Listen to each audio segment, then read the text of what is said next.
วันที่24มีนานี้ได้จัดพิธีมอบหับนักศึกษามหาวิทยาลัยการทหารระบบ4ปีสุทธิสาวลงฝึกหัดระหว่างวิทยาคารนายทหารบกกรมดำกับกองพลที่1โดยการเข้าร่วมเป็นประธานของสหายพลจัตวาบัวไลศรีรักษาหัวหน้าการเมืองวิทยาคารนายทหารบกกรมดำมีสหายพันเอกคำสาวลินทกุลแก้วหัวหน้าการทหารกองพลที่1พร้อมด้วยคณะมีบรรดาคณะห้องแผนกการคณะวิชาครูกองพันและนักศึกษาเข้าร่วมเพื่อปรับปรุงก่อสร้างกำลังในกองทัพประชาชนลาวให้นำมือเติบใหญ่เข้มแข็งนักแน่นกลายเป็นกองทัพที่มีแบบแผนทันสมัยเทื่อละก้าวประกอบให้กำลังหลวงและกำลังท้องถิ่นในขอบเขตทั่วประเทศตามโครงการหลักสูตรการเรียนการสอนอยู่วิทยาคารนายทหารบกกรมดำให้กลายเป็นรูปธรรมตัวจริง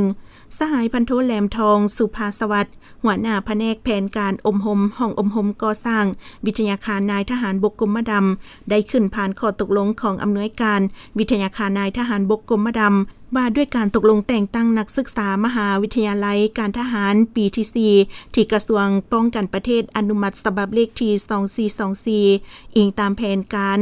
ลงฝึกหัดสำหรับนักเรียนก่อสร้างมหาวิทยาลัยการทหารปีที่4จำนวน10เหล่าหบที่กรมใหญ่เสนาธิการได้อนุมัติฉบับเลขที่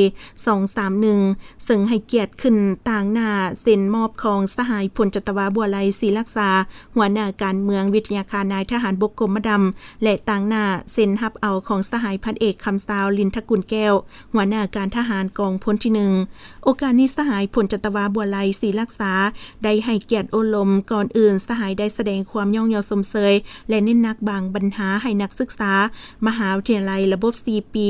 สุทธิสาวจงพร้อมกันสุมทุกสติปัญญาเพื่อถ่ายทอดความรู้ความสามารถพร้อมกันเอาใจใส่ฝึกฝนหล่อหลอมตนเองในทุกด้านเข้าในโครงเขตเวียกงานในการคนครัวหำเฮียนอย่างตั้งหน้าพร้อมกันปฏิบัติข้อกำหนดกฎระเบียบของกองทัพก็คือ7ระบอบ18เวียกให้เข้มงวดเพื่อนำเอาความรู้ดังกล่าวไปมูลไส้เข้าในเวียกงานวิสาสะพอของตนไปพัฒนากรมกองให้เติบใหญ่เข้มแข็งขึ้นอย่างบ่หยุดยั้ง